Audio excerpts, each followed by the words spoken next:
There are a large number of different online methods for making money, but publishing books to Kindle is one of the most underutilized and potentially profitable. In fact, making money from Kindle is probably one of the best ways to live the passive income dream shared by so many marketers. This is an opportunity to make money while you're sleeping, while you're on holiday, or while you're busy with other tasks. And it's a chance to sell to a huge audience that includes everyone from the tech-savvy marketers you're used to selling to silver surfers, stay-at-home mums, students, and everyone in between. In 2010, Amazon announced that ebook sales had surpassed paperback sales on Amazon, which should tell you just what a gigantic market you have to tap into here. This is a far cry from selling a make money ebook via a sales page on your website, which will only appeal to a relatively small audience. How much profit can you make? It's massive. Some people are making several $100,000 a year from Kindle, and once they've set that business up, they don't have to do anything much to maintain it. Selling books on Kindle is also a fantastic side business. It's a brilliant way to diversify and to give yourself an additional income stream, and it's also a great way to make your business more resilient in the face of market changes. You can reuse old materials this way and even use it to promote your other websites, products, and other businesses. Oh, and guess what else? It's actually really easy and incredibly scalable. Unlike creating mobile apps or websites, you don't need any particular skills, other than the basic ability to write, though that's negotiable too, and you can have an ebook up and running and for sale on the marketplace in a matter of hours. But there are, of course, caveats. Making money on Kindle isn't easy if you don't know what you're doing.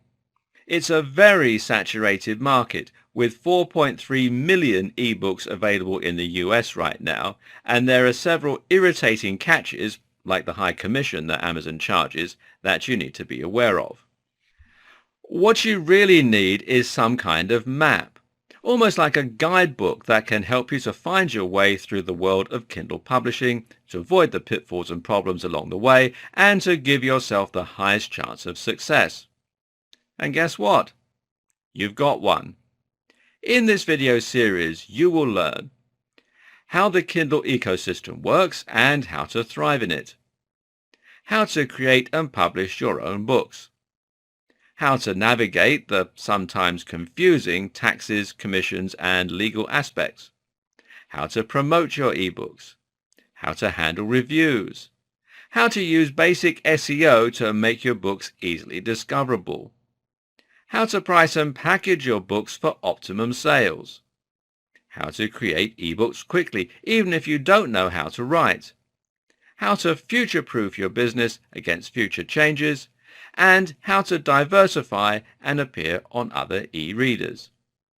Even if you don't have any prior experience in making money online, running a blog, or creating content, you'll be able to create something quickly and easily and have your own book getting downloads and making money on Kindle within days. To begin with, you might make a few dollars a week, but if you follow the advice in the rest of this series, you could potentially be earning thousands in next to no time. And the really exciting thing? That will make you a professional author and publisher. Are you ready to dive into the world of Kindle publishing? Then let's get started, and we'll do that in the next video.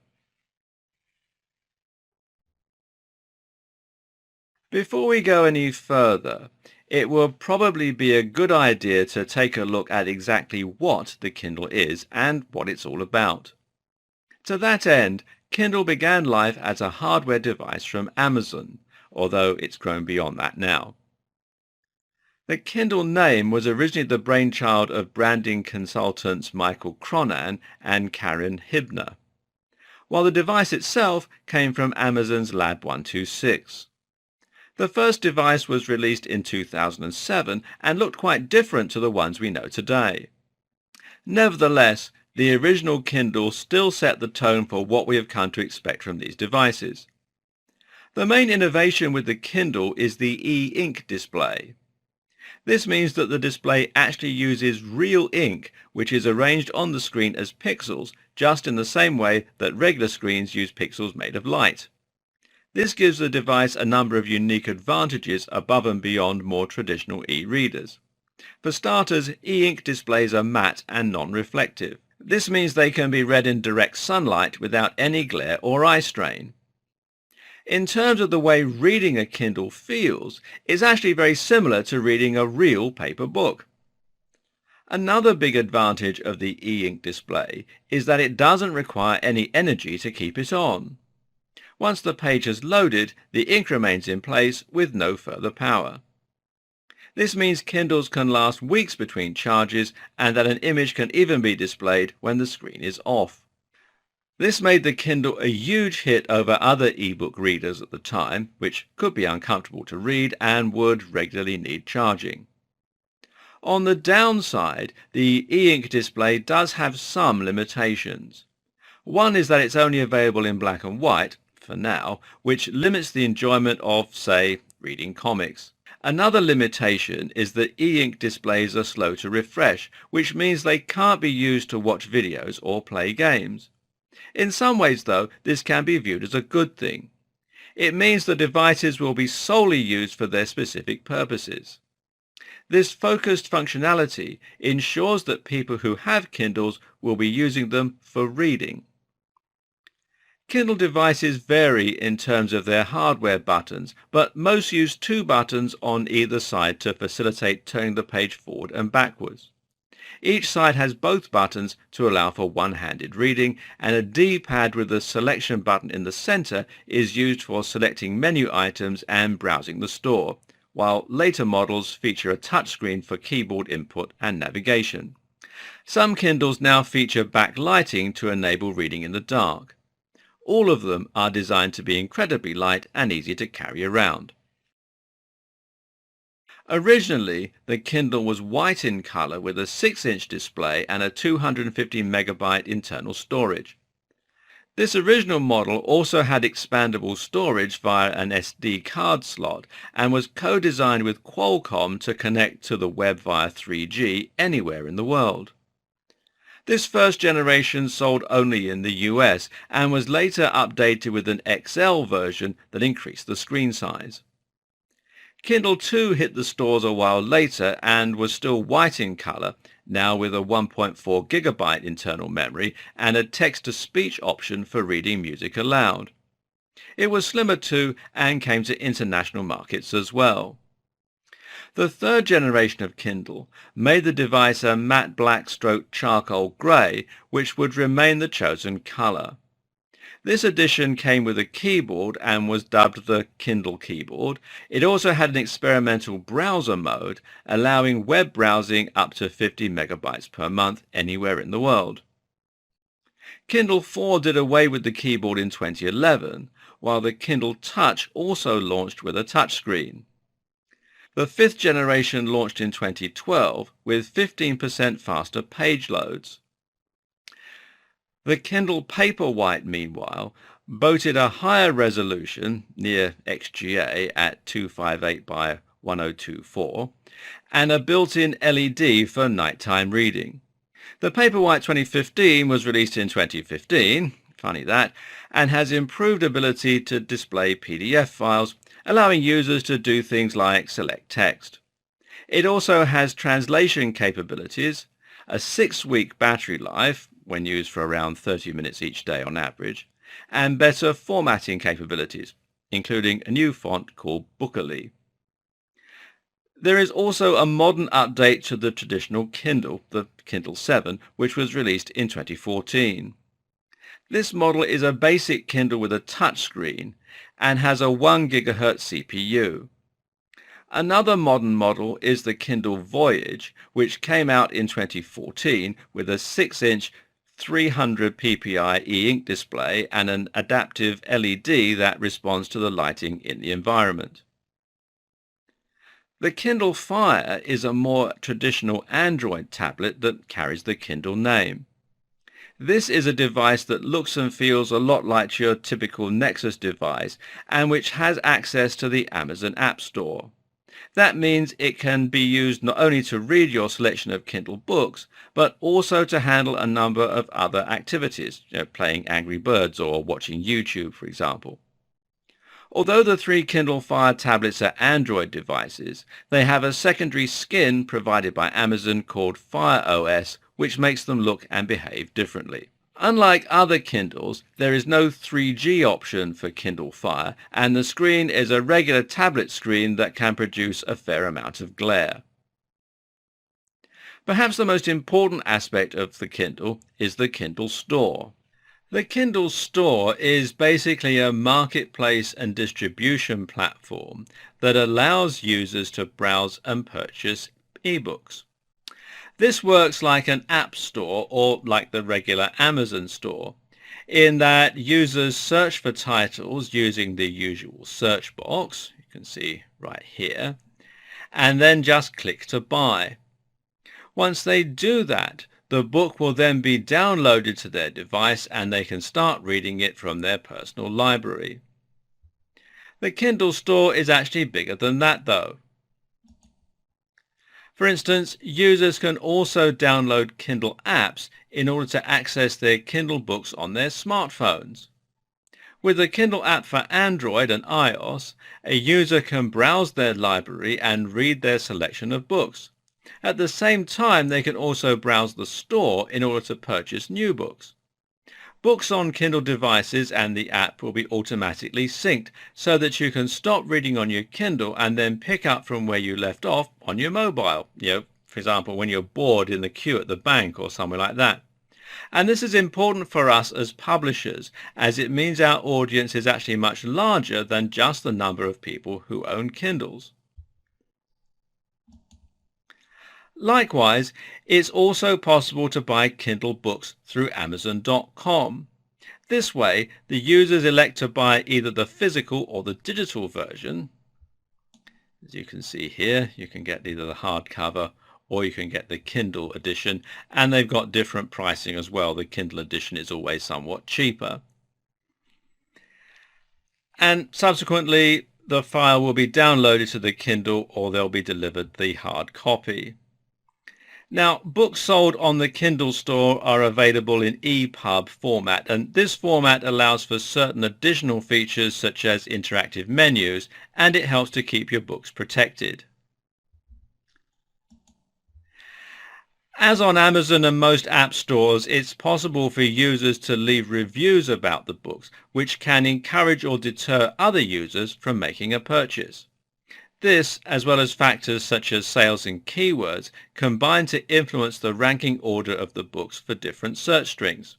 This is something we'll be looking at in a lot more detail later in the series.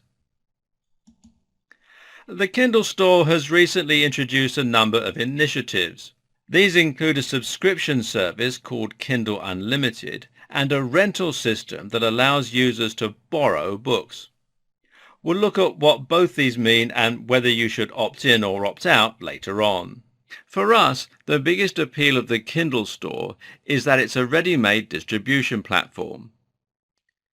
If you can get a book to be featured prominently in this platform, then you can guarantee it will be seen daily by hundreds or thousands of people.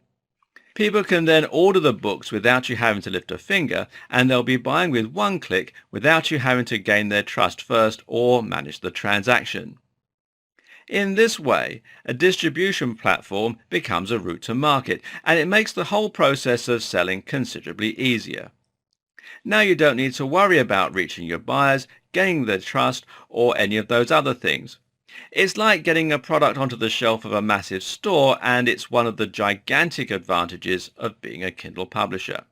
Now you know the basics of the Kindle ecosystem. You should start to have a good idea as to how your book will be found, read, and enjoyed by other users. What you also need to think about, though, is who will be reading your books and when. What is it that makes the Kindle so popular? Understanding this can help you to better understand your audience and thereby to make more sales. Of course, there are countless types of people who use the Kindle, and this is one of its major appeals. The Kindle is a particularly user-friendly piece of technology. Amazon is such a household name that it's something everyone can trust. This is important because a lot of older web users often worry about security when shopping online, and this can prevent sales. At the same time, the Kindle feels a lot more like a book to hold and use, and it has a very simple and straightforward interface. As such, it's enjoyed by people who might not normally use tablets, a much wider demographic than most digital marketers are used to selling to. This in turn means that you can think a little wider in terms of your niche. Don't just go for the same topics you're used to covering online. Think about things that mums or elderly readers might enjoy. The main appeal of the Kindle is that it can be easily taken anywhere and it can hold so many books. This is the perfect solution if you're going on holiday, for instance, and you want to read a lot of books without adding too much weight to your luggage. And because Kindles offer 3G anywhere in the world, depending on the model, you can even buy and download new books to read while you're out there. Holidaymakers and travellers then are two of the biggest groups to read on Kindle, and many people will dust off their devices when they're about to go on holiday. Think about this when choosing what type of books to write. If it's something people would typically enjoy on a holiday, like a travel guide, then you might be onto a winner. Likewise, a lot of commuters will read Kindles as a way to entertain themselves on the train or subway or bus. This again opens up another large audience for your books, the professional. Think about the kinds of things that city workers might like to read and the kinds of things they're specifically going to be in the mood to read on the way to work. The first big question you'll need to ask when creating your Kindle book is, what niche are you going to try and compete in? This is actually one of the most important decisions you'll make in the entire process, as it will determine the audience for your ebook, the marketing options available to you, the amount of competition, and much more. If you don't choose your niche carefully, then you'll end up making a lot more work for yourself when it comes to promotion, and in the worst case scenario, you may even limit the size of your potential audience to such an extent that it's hard to make much money at all. Now, let's look at how you can ensure you get this bit right. If you have aspirations to be the next J.K. Rowling, then you might be tempted to make your book a fiction book. This, of course, is up to you, but you should know that you've just made your life a lot harder. You can market your book yourself, and we'll look at how to do this later on. But in the meantime, if your main aim is to make money, then you want it to be possible for people to find your book without having heard of it before. If your book is about gardening, then you can call it Gardening in Winter. There's now a very small chance that someone might just search for that exact phrase, not even knowing that your book exists, and find your title to download. But on the other hand, if your book is about wizards and it's called The Majestic Journey of Mr. Darkshadow, then people aren't likely to search for that title unless they happen to know about your book and they've read lots of good reviews. There are ways you can get round this, but it's not going to be as easy to get discovered. So making your book something that will get searched for is a good idea. And at the same time, if you can set out to solve a very specific problem, then this is something that will really help you to market yourself and sell your book. This is why non-fiction books tend to work very well, and especially those which solve a simple problem that a specific type of person is looking for. Think about the problem you're going to solve and think about the key phrase your book is automatically going to lend itself to. Will people search for the title of your book? Will they search for related phrases? But now you have another question. Do you aim for a large audience or a smaller one? Do you create a book that's going to be a small fish in a big pond? Or do you go where there will be much less competition? Case in point, you can either create a book about fitness or you can create a book about curling, the sport that involves sweeping ice. The fitness book is going to have a massive potential audience, and in theory, this means that you can sell to a much bigger number of people and make a lot more profit. But on the other hand, that fitness book will also have the challenge of needing to stand out in a very crowded marketplace. In other words, there are going to be hundreds of other ebooks competing with you to make it to the top, and your chances of standing out are going to be quite slim. Things get worse when you consider that some of those publishers are going to be massive corporations with millions of dollars to spend on marketing. You'll be competing with best-selling authors in the niche like Tim Ferriss, Arnold Schwarzenegger, and Pavel Tatselin. Call your book Fitness 101 and you're setting yourself up for failure. Conversely, when you create a book on curling, you're going to find it much easier to stand out. Post to a curling forum that you've just released a new book on their favorite topic, and this will probably be enough to lead to a number of rapid downloads. People will be excited that there's new content on their favorite subject because it's a subject that rarely gets tackled. What's more, you have clear places to go to promote yourself, curling forums and Reddit pages, for example. There's much less content here, so posting will get you noticed. You can probably get coverage in magazines even, because the niche is so much smaller and there's less news to report. Try and get coverage by Men's Health, however, and you'll be competing with thousands and thousands of other emails. You can pay for Google AdWords in the curling niche and get lots of clicks for a relatively low price because the cost per click is calculated using a bidding process. And even if you do absolutely no marketing and no optimization, your book will probably be on the first few pages of the Kindle store automatically when someone searches. Why? Because there are probably only a few pages worth of content. But that's not to say that curling is the perfect niche. Of that small audience of people interested in curling, you're only going to manage to convince a small percentage that they should read your book. As a result, once you saturate that market, you may well end up with no one left to sell to. Another problem with the curling niche is that you're not going to change people's lives. You might be wondering why that would matter, but think of it this way. The reason that most internet marketers choose niches like make money online, fitness and dating is because those niches very genuinely could change someone's life. Being in better shape and feeling more confident as a result, having less body fat, being more successful with the opposite sex and earning more money, these are all things that are highly motivating. These are universal goals that almost all of us can, at least appreciate, and that makes your book much easier to sell. Better yet, if your book promises to make someone money, then in theory that expense could be an investment. That way, people will happily spend the money because they're going to be more likely to think that they can make it back. This in turn means they don't see any downside of spending the money on your book.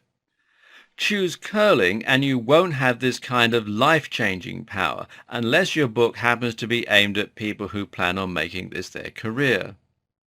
While people might still be happy to pay $5 for a book about curling on a whim, you won't be able to charge as much as you could for a book that offered to make them rich and attractive, or one they need to advance their career and fulfill their dreams. The key then is to try and choose a niche that will offer all the benefits of a big category without being so incredibly difficult to stand out and gain traction in. One way you might think about this is to go big but not too big. A perfect example of this is to choose an industry or career, and ideally you want something that you know a bit about. A perfect example of this comes from someone I once knew who wrote a book on stage lighting. Now, stage lighting is a niche that 99.99% of the population would have absolutely no interest in. However, that remaining 0.01% of people would actually benefit greatly from some kind of book to help them further their career. That guy managed to get his book mentioned in an industry magazine and on some websites, and it quickly became the #1 book in that category. The result? he was making hundreds of dollars a month, and this was on top of his regular salary, and it was a very nice little sum of cash. Likewise, you might work in a different career that you happen to know a bit about. Or perhaps you can use your internet marketing skills and hone them in on one specific career or subject. For example, how about teaching a counselor how to set up their own website and promote it online? Or how about doing the exact same thing for personal trainers, for people who want to sell homemade jewelry on Etsy, for people who want a career in photography? You get the picture. You should, of course, research the niche that you intend to go into as well. Don't dive straight in assuming that there won't be that much competition, as this can be a big mistake. Instead, make sure to actually do a few searches and to find out for certain whether or not there are lots of other books out there. Likewise, do some research as to the other routes to market that you can use to promote yourself. Another tip is to think about the contacts and opportunities that you already have available to you. Almost all of us know people in some kind of important position, and almost all of us have got some useful contacts or experience. In other words, if you happen to have been a number one trader for a big firm, then that gives you a lot of reason to write a book about trading. Not only are you going to have lots of useful information to bring to the subject, writing what you know about is always a good idea, but you're also going to have contacts within your previous organization, you're going to have contacts with relevant industry magazines and so on that you can use. Likewise, if you just so happen to be best friends with the editor of Gardening Monthly, then that's a very good reason to consider making a book about gardening. Another option is to approach a large niche, but to find your own corner of that niche and your own way to make it your own. A great example of this would be to write a book about stretching. This is a fitness topic broadly, but it's also a topic that is a lot more specific than that. If someone wants to improve their flexibility, then you stand a better chance of getting noticed. Or how about a subcategory of fitness? That might mean Metcon, which is metabolic conditioning, HIIT, high-intensity interval training, the paleo diet, although there's a lot on this topic, or power building. This is a combined form of bodybuilding and powerlifting. You could also look at a particular training appliance. For example, you could write the guide to the chest press for when people buy new machines to use at home. This is a particularly good option, and you can also write guides to other products. For example, what about a guide to using kitchen knives rather than a generic book on cooking?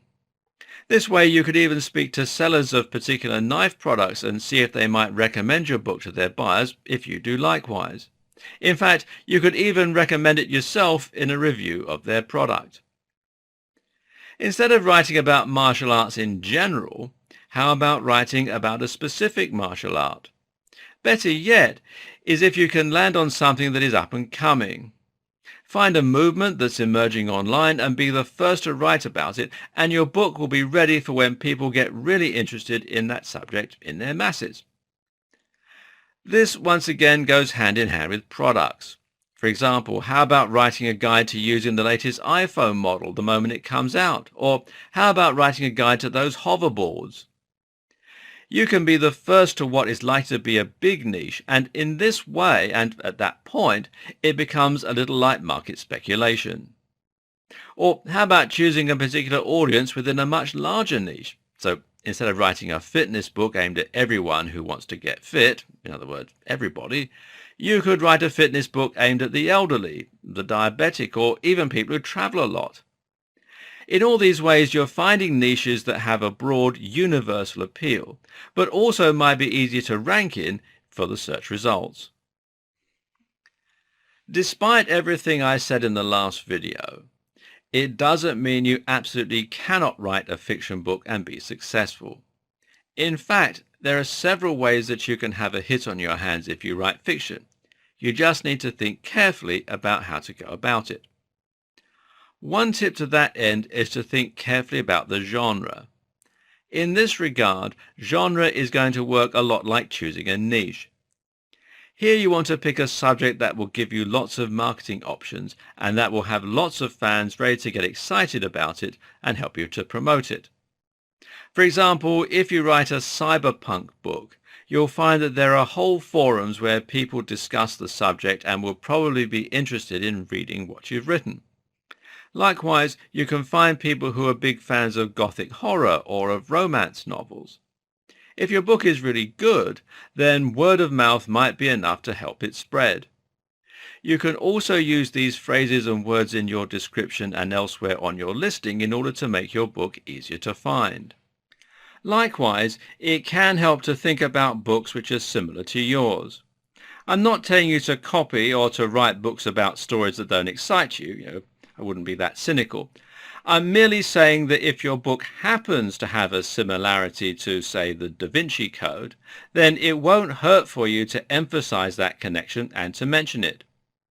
This way, people will be able to more quickly grasp what your book is about and whether they might like it. Again, it might be more likely to come up in searches or as a suggested similar book. Now you have the niche. The next step is to start creating your book. This is where a lot of people will get put off, but even if your English is terrible, I implore you to keep watching because there are ways around that. Here's some bad news if your plan was to flood the Kindle store with low-quality books. Kindle books need to be good if they're going to do well. This is down to the fact that you want to try and get as many positive reviews as possible and as few negative ones. Likewise, it's also down to the fact that readers can very often choose to read a free sample of a book in order to get a taste for it. This means they'll get to see what the quality of the writing is like, whether the subject matter is any interest to them, and whether you appear to know what you're talking about. And if your book is low quality, well, then they won't be very likely to order the full thing. Likewise, some textbooks allow students to rent the book for a while on a 7-day free trial. If you have created an e-textbooks for students, and this is an interesting alternative to the career option, then again you need to ensure that it's good if you're going to hold their attention for long enough. So with that in mind, what makes a good Kindle book? And what makes a good book generally, for that matter? A good place to start is with the tone and style of your writing. This needs to be appropriate to the tone of the niche that you're writing for. So if your book is about financial modeling, then it's likely to be a more formal style of writing than if your book is about drawing cartoons, for example. But in any case, you need to ensure that your content is engaging, that it's fun to read, and that people want to keep reading through it. A good way to achieve this is by using a narrative structure. In other words, make your book a story. Even if it's a non-fiction topic, that doesn't mean you can't open by talking about your experiences and by leading the reader gently to the subject. You need to make sure that your content is well written and that it's going to sound professional. That means it's a very good idea to read through the book yourself and to get friends to read through it as well if possible. You want to get rid of as many typos or grammatical errors as possible. A few are absolutely bound to fall through the net, but you need to keep them to an absolute minimum in order to maintain that professional and trustworthy impression. If your book is badly spelt or has lots of errors, then your readers will feel tricked or shortchanged, and they're unlikely to buy the full book. Note that most word processing software comes with an inbuilt spelling and grammar checker. Make full use of this. But do bear in mind that it can't replace having a human set of eyes to read over your content for you. Another tip is to try reading out loud, which will help you to improve the flow of your book too. Both those last 2 points are particularly important for that initial 10% of your book, the free sample and the bit beyond. This is how you'll really engage with your reader and how you'll get them to keep wanting to read more. Another tip here is to spend a little time talking about what's coming up in the book and setting the scene. This is valuable because it will get your readers excited for what they can learn and what they can expect if they buy the full book. Having a what you will learn at the start of the book is always a good idea, as is teasing some of the most valuable tips and insights that you'll be sharing later. At the same time, make sure you point out just how your book is going to be different from all the others on the market. Especially if you're going for a big niche, you need to bring something unique and new to the topic that people haven't read before. If it's a book containing workouts, then you need to discuss the unusual and little known training methods found in that book that no one is aware of. That said, though, you don't want to waffle on with so much promise that it looks like you're just padding out the book. Aim to share at least one actionable tip in your intro that will impress your readers so that they will believe they can get more like that if they keep reading your full text. As well as ensuring that your book is well written and that you're providing real value, you can also improve the impact that your book has by thinking about some other aspects. One important thing to consider, for example, is the length of your book. Of course, longer books will at least appear to provide more value, so you need to ensure that your book is long enough to look like it's worth the money you're going to be charging. The longer the book, the higher the price tag that you can get away with. Of course, though, it's not all about the length. There are many other factors that are equally as important, such as the value of what you're sharing. Try to ensure that you're ticking both boxes. Have a long book that is nevertheless densely packed with useful and actionable information. A good standard length is 10,000 words. This is long enough that it will feel meaty and won't get complaints. At the same time, though, you can probably go down as low as 5,000 words, and there's no upper limit in terms of how long you want to make the book. If the mood takes you, you can make your book 50,000 words long.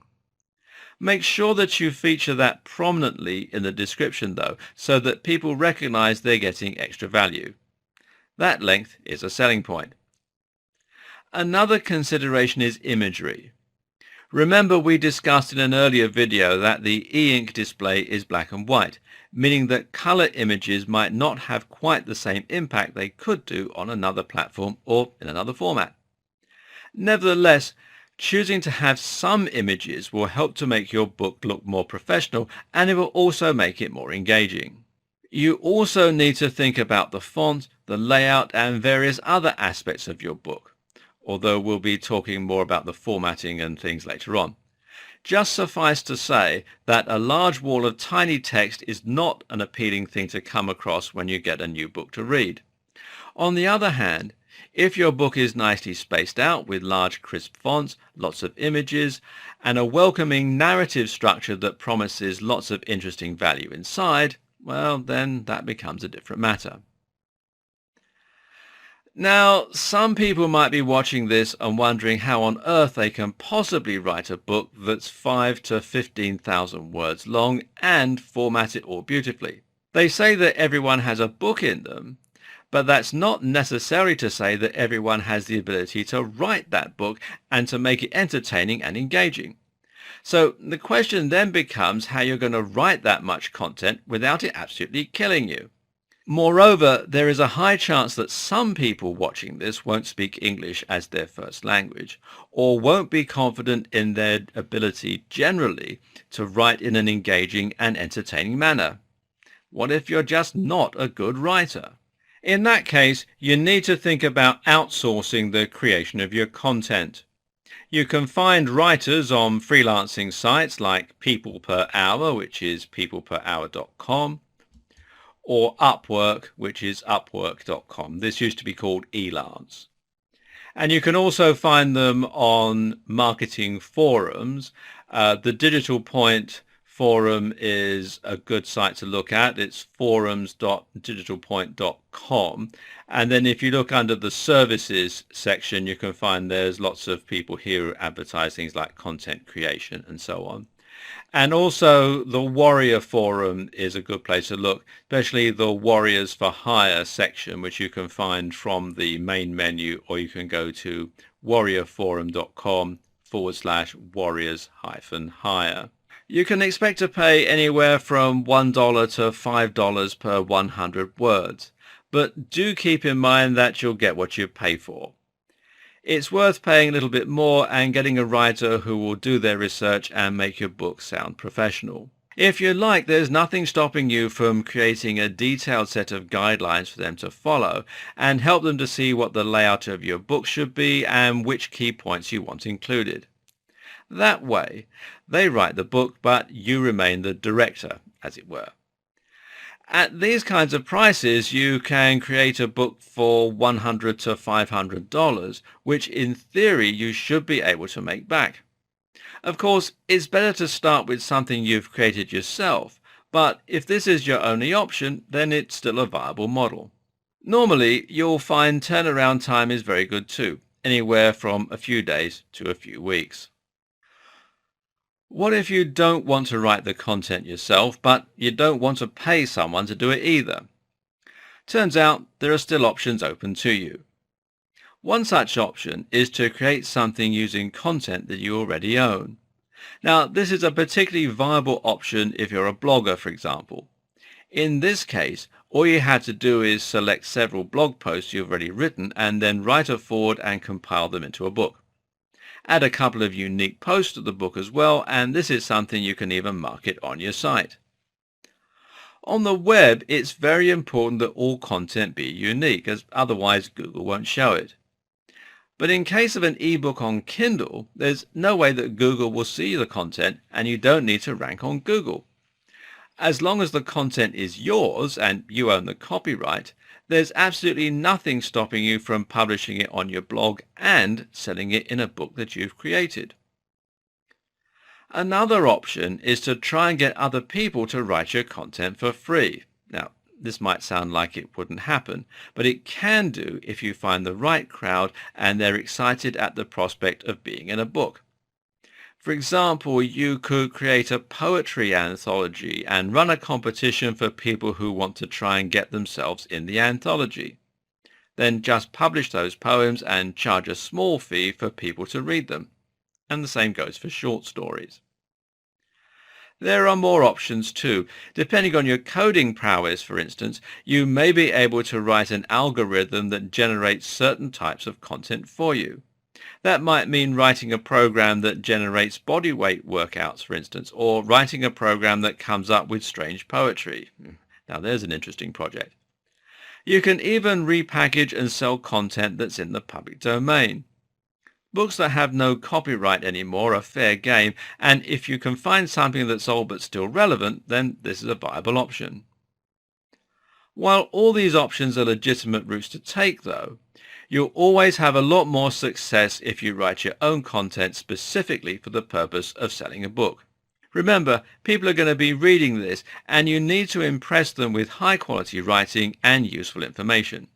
Note as well that this also works in reverse. That is to say, there's nothing stopping you from publishing the book you created for Amazon elsewhere and making even more money from it. You can publish to Barnes & Noble, Sony's Reader Store, iTunes, Google Play, and more. And all of these will help you to get more exposure. Now, this isn't an option if you want to enroll in Kindle Select, though, unfortunately. Better yet, why not physically publish your book? POD publishing is print-on-demand publishing and basically means that you can publish a book in a physical format and only pay each time the book is purchased. So, in other words, you don't need to order 1,000 copies and then try to sell them. Amazon even has its own print-on-demand service, which you can use at the same time as selling through Kindle Select. You can then promote this from your website and in videos, and it will look very professional as you'll have a physical item to brandish. You can also use lulu.com, which you can find here at lulu.com. That said, if you're looking for a way to increase the volume of content you can create, or you're looking for a way to maximize your potential income, then another option to take is the horizontal distribution approach. This has a real danger of being spammy, so do be careful here, but it's worth a consideration. Horizontal distribution effectively means that you're taking an idea for a book or service, and then you're marketing that to a wide audience under several different guises with mild tweaks. For example, if you took the suggestion from an earlier video of creating a book that provides SEO and internet marketing advice for people in particular careers, how to promote your counseling business online that we talked about earlier, then you can always repackage a lot of the same content for different businesses. Simply write a foreword that is specific to the particular niche that you're looking for, and then write a generic book on how to set up a website, how to market yourself with SEO, and how to set up an online order form or email marketing list, etc., etc. Now, each time you mention something that relates specifically to the certain niche you're interested in, you include a small tag, specific in square brackets, for example. You can then search for that specific tag using find and replace on your word processor and simply change the relevant text to relate specifically to your given niche. 90% of your book might use the same content, but you can now sell it as online marketing for counselors, online marketing for personal trainers, how to market your web design business online, how to market your jewelry business online, ad nauseum. No one is going to try and buy more than one of these books as the areas of interest are so diverse. So you're not cheating anyone out of a high quality purchase. At the same time, though, you'll find that you're able to get clicks from many different niches and thereby improve your exposure significantly. This is what is meant by horizontal exposure, because you're spreading your product out horizontally for lots of people to find. Likewise, you might be able to recycle specific elements from particular books. So if you have a book on workouts while traveling and a book on working out for students, you could perhaps recycle the chapter that details specific bodyweight workouts and diet tips. It would work equally in both niches. It's up to you if you want to go down this route or not, but just note that you can create a lot more products a lot more quickly this way. And if you have 1,000 books in the store, then it doesn't matter if you only sell one of each a week. That's still going to be thousands of dollars worth of profit. Ultimately, if you can increase the volume that you're putting out, then you can scale your business infinitely, and that results in a near foolproof way to make money. Okay, now you have your niche, you've written your book, and you know who it's aimed at.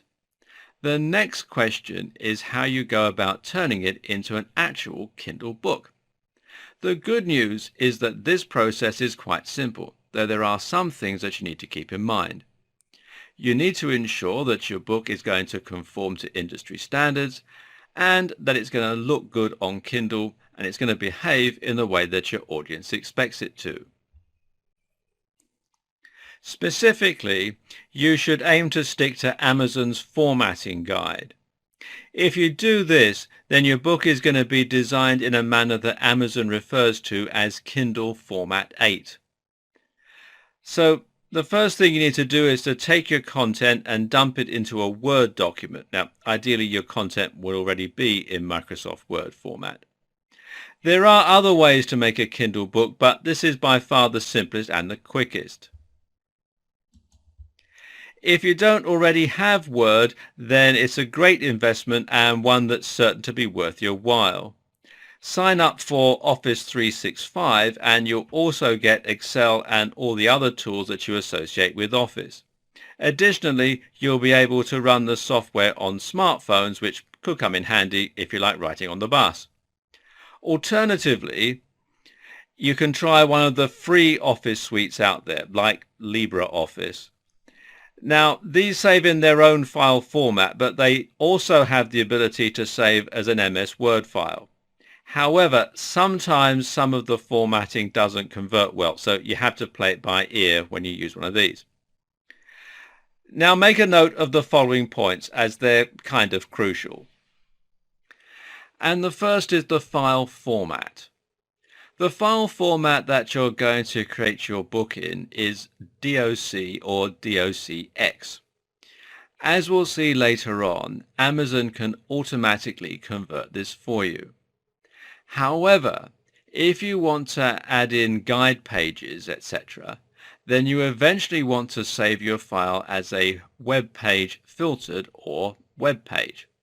This should create an HTML format file, and it will allow Kindle to understand all of the different reference elements, etc. This is easy to do in Word. You simply select that option instead of .doc when saving as. Just make sure that you're completely happy with the final layout and the product before you go ahead. Then there's fonts. Now, Word will apply paragraphs, indentations, etc. by default, and you can use these as you wish, along with bold, etc. Be careful though. If you apply a special font, then it might not be supported by Kindle. Avoid downloading unique OTF files, tempting though it might be. Then there's images. Now, images must be JPEG format and they must be inserted into the center of your page. You must insert them, not copy and paste them from another source. So that means selecting Insert and then Picture. Then there's pages. To start a new page, you can use a page break. Now, this will normally go at the end of each chapter, for instance. Note that different screen sizes make things like images a little unpredictable, so don't get too attached to your specific layouts. A very useful feature to add to your book is an active table of contents, and this will enable your readers to see everything that's in the book, but it'll also enable them to jump to the relevant page simply by clicking that item on the menu. And the great thing is that Word makes this incredibly easy. All you need to do is to use heading 1, which is found on the Home tab, whenever you write a chapter heading, and heading 2 or heading 3 for your subheadings. At the end, you can then click the References tab and then choose the menu style that you like. This will now not only generate your table of contents, but it will also be active so that people can jump anywhere in your book. Make sure that you update the table of contents every time that you update your book. Even if you're just changing the size of the font, you need to make sure that you keep the table up to date. Then there are bookmarks. Go to Insert and then Bookmark in order to add reference points to your book. Kindle will understand bookmarks called Start and bookmarks called TOC, Table of Contents, and that will let your readers jump to that point from anywhere in the book. And these are known as guide pages. Then there are certain additional pages that you might choose to add to your book and that are fairly common to find in books that you'll download from the Kindle store. And these include a title page, and this is a centered title with your subtitle and your name, or the author's name if you're not they. A copyright page, and you can include any copyright or legal notices here. Note that you automatically own the copyright to anything you create yourself. If you're commissioning the work, then you need to ensure that it is specifically stated that you will own the full copyright to the text once it's completed. You can add a dedication, and this is up to you, but it can be a nice touch that adds professionalism. Then there's the preface, which usually goes just after your dedication. A prologue, and that's a little introduction that's normally inserted just after the preface. Bibliographies, appendices, notes, and glossaries. And you can also choose to include adverts for your other books in the back pages. This is a particularly effective way to gain more sales for those titles, and it allows success in one area to lead to success in others. A very handy tool for those creating ebooks is the Kindle Previewer, which you can find on the Amazon.com website. This will allow you to install a tool on your PC or Mac that will let you preview how your book is going to look and function. Note that creating a textbook might require some more advanced formatting features. In that case, you can use the Kindle Textbook Creator. And this is another free tool, and it also comes with an inbuilt previewer. It's currently only in beta, however. Now you have your perfectly optimized book. The next stage is to upload it for Kindle. Yep, that's the bit you've probably been waiting for. To get started, you just need to head over to kdp.amazon.com, and this stands for Kindle Direct Publishing, and it's where you can upload and manage your different titles. Now you just need to sign in or sign up and to log in. And you can use your usual Amazon account for this, and the great news is that it's completely free. Amazon will take a commission for the sales of your book, but there's no fee for setting it up in the first place, which is great news if you don't have a ton of cash to invest. Next, you just click Create New Title. From here, you enter your title and a few extra pieces of information such as the book name, subtitle, series title, volume number, edition number, language, author, publisher, contributors, ISBN if you've purchased one, categories, and publishing rights. Don't check that your book is in the public domain or you'll waiver your copyright. Now comes creating your listing and cover image for maximum sales. Now most of this is self-explanatory. Note though that some of these elements are going to have a big impact on how easily discoverable your book is. The description, for example, is particularly important for helping people find your book and for maximizing your sales.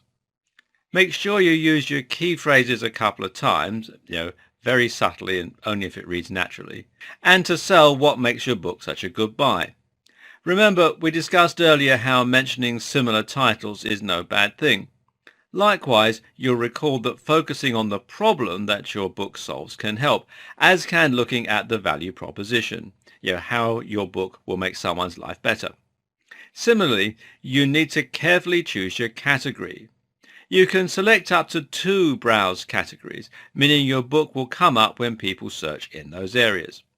There are also a few other things to select, such as an age and a reading age, but those are optional. Now move on to the next step, which is to upload and preview your book content. Once you've taken a look and you're happy with the way it looks, then you'll need to confirm your content rights.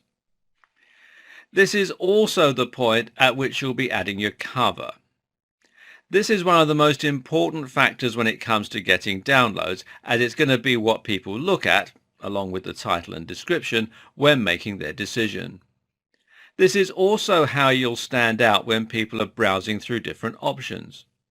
Make sure that your book has a title that looks good in black and white, think high contrast, and choose something that immediately communicates what your book is about to the readers. It needs to look good in color too, of course, as people will browse on their Kindle Fires and through their PC browsers. Again, if you don't have the necessary skills to create a beautiful high-definition book cover, outsource it. Finally, you'll need to enter your pricing and your royalties. Interestingly, you can choose to select 35% or 70% for your royalties, though the thing to keep in mind is that you can't choose 70% royalty above a certain price. Another reason you may choose the 35% option is that the amount you'll earn will never change. If Amazon introduces a special offer to promote its books, it will still pay you 35% of the original price that you chose. On the other hand, if you opted for the 70% royalty option and Amazon has a special offer running, you'll only get 70% of the current price at that time. Choosing your price carefully is an important part of the whole process, as it will impact on your turnover and your profit margins. If you're unsure how to go ahead, Kindle actually offers some support with its KDP pricing support service. This can help you to identify how changing your price will impact on profits and sales. This takes into account factors such as your category, customer reviews and ratings, the book's bestseller rank, your previous sales as an author, page count, and so on. Another strategy is to compare yourself with other books in the same category. How are they priced? Which ones sell best? Ultimately, it's worth experimenting in this area, and bear in mind that you can change your price whenever you like. There are more options too for how you want to monetize and distribute your book. You can enroll in Kindle Select, for instance, in which case your book will be entered into Kindle Unlimited and will be available for Kindle owners' lending library. In these cases, you will receive different royalties depending on various factors. As a rule, you'll be paid a very small amount of money each time someone reads one of your pages. The hope is that this will add up for you over time. The big restriction? Well, to be eligible for Kindle Direct, your book needs to be exclusive to Amazon and you can't sell it anywhere else. Conversely, if you become a bestseller, you might be chosen for Select without having to agree to exclusivity. If you're a really big player, you can even negotiate different agreements for Kindle Unlimited, although most people watching this won't be in that position, unfortunately. If your book is enrolled in Kindle Select, you'll also be more likely to be included in promotions. Your book might even be given away free for a given time period. Now, that might sound damaging unless you opted for the 35% commission, but actually it's a very good thing as it can increase your downloads, help to get you more 5-star ratings, and ultimately improve your position in the Kindle store. This can subsequently lead to many more sales. While there are some downsides to Kindle Select, it's ultimately going to be worth experimenting with for most people. In the process of getting to this point, we've already covered a lot of topics that should help your book to rank. You're in Kindle Select. You chose your niche well. You have a great cover and a description with some key phrases in it. So far, so good. At the same time, using strict adherence to the formatting guide will also help. Now, what else can you do to get some exposure? Well, no one knows the exact algorithm that Amazon uses to define the position of its books. There are a few things that we know factor in. These are reviews, ratings, and downloads. So if you have a great description and a good price, the next strategy needs to be getting as many downloads and positive reviews as you possibly can. Selling your books for a while using a low price is a very good way to do this, as is making sure that your books are very well written and that they get good reviews. Don't be afraid to ask your readers to review your book if they've enjoyed it. Just as on an app, there's nothing to prevent you from including a little reminder for your readers and telling them how much it would help you out if they consider leaving some feedback. If you already have a platform such as a blog or a mailing list, then this is an excellent place to promote your book and to ask people to leave positive reviews. You can also use social media, etc. to promote special offers and to drive as many downloads as possible. Don't be afraid to eat into your own profits in the short term. This will help a great deal in the long term. Note as well that people are moved to write nicer reviews when they paid less for the book. Another tip is to create an author page on Amazon Central, which will help to give your books more credibility. You can also use other traditional forms of marketing. Now, that means using Google AdWords, for instance, or Facebook ads. These might be lost leaders to begin with, meaning that you'll spend more money on advertising than you'll earn. But in the long run, it can help your book get more attention and more downloads, which will give it the momentum that you need to get into the top 20. Likewise, you can also get your book written about in magazines and on blogs, as mentioned earlier, especially if you're willing to offer a hefty discount for a short time. Or how about creating a video advert for YouTube? This worked very well for Tim Ferriss and his 4-Hour Chef book. And there you have it. That's pretty much everything you need to know to start succeeding on Kindle. To summarize what we've learned, create a book in the right niche. Choose a small niche, but one with broad enough appeal. Pick a niche that allows you to easily use your existing contacts to promote it. Make sure your book is well written and edited and that it offers something genuinely new for your audience. Outsource the creation of your book if necessary. Think of ways to reuse content and to get maximum profit for your investment. Format your book using the strict guidelines provided by Amazon. Create a great cover, description, and so on. Subtly use key phrases. Consider the correct pricing and whether you should enroll into Kindle Select.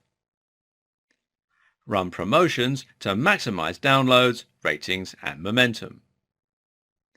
Promote your book externally through social media, YouTube, your blog, other sites, etc. Then rinse and repeat. This is an incredibly exciting and rewarding way to make money online, and with the right approach and a well-written book, it can also be incredibly profitable and it can facilitate a true passive income. Everyone's got a book in them. It's time to get yours out.